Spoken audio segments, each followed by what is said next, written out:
Que é o princípio da casa dos pombos, ou tem algumas pessoas que falam Dirichlet, eu não sei como é que pronuncia, mas ninguém assim, é muito pouco usual falar isso aqui. E para aqueles que já são mais familiarizados, costumam dizer PCP, tá? Mas é o princípio da casa dos pombos. Que droga é essa? Na verdade é uma coisa bem trivial que eu vou mostrar para vocês. Ela serve para resolver o seguinte tipo de problema. Digamos que nós temos 3 caixas e nós queremos colocar nessas 3 caixas 100 pedras, tá certo? Só que dessas 100 pedras que eu quero colocar, eu sou obrigado a, digamos, eu coloquei uma pedra aqui, coloquei outra pedra aqui. A próxima pedra que eu for colocar, eu não posso colocar aqui. Eu tenho que primeiro completar todas as caixas para poder colocar a próxima pedra. Então, por exemplo, eu seria obrigado a colocar aqui. Depois eu posso escolher, eu posso colocar a primeira pedra aqui, depois eu posso colocar a segunda pedra ou aqui ou aqui. Eu não posso colocar aqui, dado que eles não têm todos duas pedras, certo? Então digamos que eu coloquei outra aqui. E agora eu posso colocar a minha outra pedra. Não pode ser que nem aqui, por quê? Porque tem que completar todos com 2, 2, 2. Então a outra pedra obrigatoriamente é aqui, tá certo? Depois de eu colocar 100 pedras seguindo esse esquema, qual é o número qual é a caixa que vai ter perdão, não é qual é a caixa, é qual o número mínimo de pedras que vai ter em alguma das caixas, tá certo? É basicamente para esse tipo de questão que serve o princípio da casa dos pombos. Nesse caso, é uma coisa bem trivial, tá certo? Pensa um pouquinho que tu já vai entender. O que a gente vai fazer? Horas, a gente vai colocar primeiro vai ter que colocar 3 pedras, né? Então vai ter que ser as primeiras 3 pedras, vai estar assim. Não sei em qual ordem eu coloquei, mas vai dar assim. Depois eu vou colocar mais 3 pedras, já coloquei 6. E assim eu vou indo, tá certo? Qual que é o último múltiplo de 3 antes de 100? 99. Ou seja, eu vou colocar 33 pedras aqui, 33 pedras aqui, 33 pedras nessa caixa daqui. Tu vai colocar 33 pedras em cada uma das caixas antes de tu colocar a última pedra. Confere? Por quê? Porque obrigatoriamente eles têm que ter esse mesmo número. A próxima pedra não importa em qual caixa tu vai botar. Vamos dizer que eu coloquei a última pedra aqui. Essa tem 34 e as outras duas vão ter 33. Tá certo? Ou seja, a resposta era 33. Não precisava ter feito esse desenho que eu fiz. Mas o que eu estou querendo dizer com isso? Qual é o enunciado do princípio das casas do pombo? É um enunciado bem intuitivo. Tá? Ele diz o seguinte.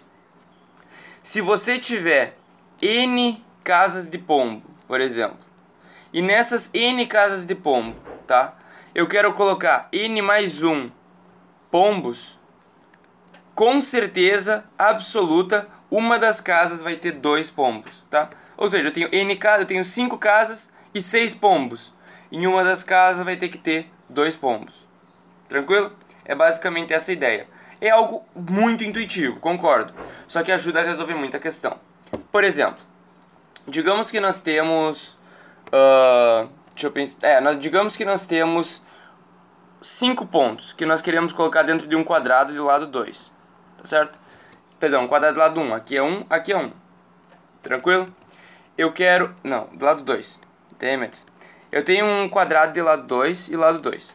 Eu quero colocar 5 pontos dentro desse quadrado, tal que a distância entre 2 pontos seja maior do que raiz de 2.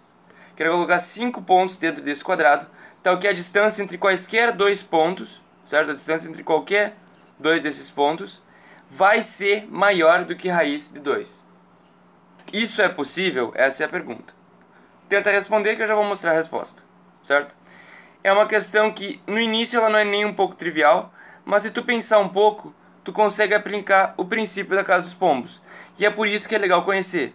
Não porque o princípio das casas dos pombos é algo difícil, é um teorema complicado, mas porque se tu já tiver com ele na tua cabeça, vai ficar mais fácil responder esse tipo de questão. Por exemplo, uma pessoa que já tivesse o teorema das casas dos pombos na cabeça pensaria, eu quero colocar 5 pontos, tá certo? Então eu vou tentar colocar 4 pontos, digamos, e eu vou mostrar que é impossível colocar um quinto, tá certo? Que 4 pontos eu posso colocar? Horas. Não tenho certeza, então eu vou dividir isso daqui em 4 áreas. Tranquilo? Vou dividir em 4 áreas. Por quê? Porque essas 4 áreas, agora aqui é 1, aqui é 1, aqui é 1, aqui é 1, tá certo? Essas 4 áreas, elas vão ter todas raiz de 2 como diagonal. Confere? Quadrado 1, 1, raiz de 2 é a diagonal. Eu sei que qualquer ponto que eu colocar aqui, digamos que eu vou colocar o ponto mais distante, Se eu colocar qualquer outro ponto dentro desse quadrado, tá certo? Se eu colocar qualquer ponto dentro desse quadrado, ele obrigatoriamente vai estar uma distância menor do que raiz de 2. Menor ou igual, né? Porque se eu colocar esse ponto aqui é o ponto mais distante, é a diagonal máxima, ele está uma distância de raiz de 2. Qualquer ponto interno vai estar uma distância menor que esse. Agora eu quero colocar outros pontos nesses quadrados. Então eu vou colocar mais um ponto aqui, com certeza a distância é maior do que raiz de 2. Colocar outro ponto aqui, colocar outro ponto aqui. Nota que eu coloquei os pontos o mais afastado possível, tá certo? Ora, se eu quiser colocar um quinto ponto, ele obrigatoriamente vai estar dentro de um desses 4 quadrados, tranquilo? Mas nós podemos aplicar o princípio da casa dos pombos, ou o PCP, tá certo? Por quê? Porque eu posso dizer o seguinte, e isso que é muito importante do PCP, tá? Tu vai poder usar na tua prova para provar como se fosse. Ao invés de ter que ficar escrevendo um monte de coisa, tu só diz, pelo princípio da casa dos pombos, numa prova descritiva, temos que isso é impossível, tá certo? Usando o princípio das casas dos pombos, dizemos que isso é impossível. Isso é uma forma de explicar muito boa. Tranquilíssimo? Então, nessa situação, tu faria o seguinte, tu diria, temos 4 áreas, tá certo?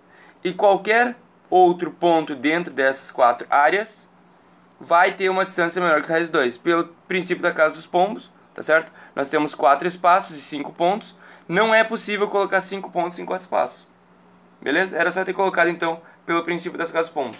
Para te fazer esse desenho, entretanto, se tu não tivesse o princípio da casa dos pombos na sua cabeça, talvez ele não fosse tão intuitivo. Beleza? Mais um exemplozinho aí para vocês darem uma treinada. Seguinte, digamos tranquilamente que nós temos 200. 100 é pouco. Nós temos 200 números dentro desse conjunto. Fechou? Desses 200 pontos, mostre que se eu for escolher 101, então desses 200 números, eu vou escolher 101 deles e eu quero mostrar que obrigatoriamente um vai dividir o outro. Certo? Tenta responder que eu vou mostrar a resolução agora. Eu vou escolher 101 pontos desses 200. Ora, eu posso dividir isso em 2 conjuntos, e essa que é a ideia legal do PCP. Tu sempre tende a fazer uma certa divisão, tal que, como tu tem um número limitado de escolhas, tu sempre vai ter mais escolhas do que locais para escolher. Tu vai acabar escolhendo 2 coisas, um de cada. Tranquilo? Então dá para te mostrar por PCP.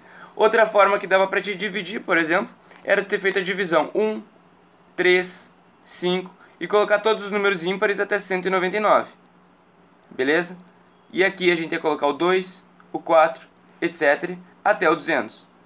Aqui todos os pares, aqui todos os ímpares. Todo número, aqui tem 100 números e aqui tem 100 números também, tá certo? Não importa quantos números eu pego aqui, quantos números eu pego aqui. O dobro de qualquer um desses números vai ser esse. Acho que fica mais claro do que esse meu exemplo. Esse meu exemplo superior foi uma blasfêmia e tornou vocês pessoas mais infelizes. Esse exemplo aqui de baixo fica mais legal. Se a gente fizer essa divisão, digamos que a gente vai escolher qualquer número que a gente escolha aqui, vai ter como dobro aqui, tá certo? Se a gente pegar 100 números daqui, obrigatoriamente vai ter que ter um número aqui, pelo princípio da casa dos pombos, não dá para escolher todos esses. Então, com certeza, a gente está escolhendo um número daqui que é... Perdão, um número daqui que divide esse daqui. Confere? Se eu escolher o 3 e eu pegar um número daqui, por exemplo, 6, tá certo? 6 sobre 3 vai dar 2, que é o número inteiro. Ou seja, com certeza, esse número divide esse. Fechou? Então, o que o princípio da casa dos pombos nos dá? Nos dá uma ideia de que nós temos que fazer divisões. E quando tu for fazer as escolhas, vai acabar tendo que sobrar mais números, que vão ter que ir num outro conjunto, e aí tu prova por absurdo que é impossível de tu escolher, digamos, 101 números tal que 2 deles nunca se dividam. Quaisquer 2 deles. Entenderam a ideia, galera? É uma coisa bem legal, dá pra manter em mente. Em questão de Olimpíada, isso cai direto, tá? Essa ideia não é a única que vai cair, tipo, a questão não vai cobrar só isso, mas é uma ideia que pode dar um começo inicial. Fechou?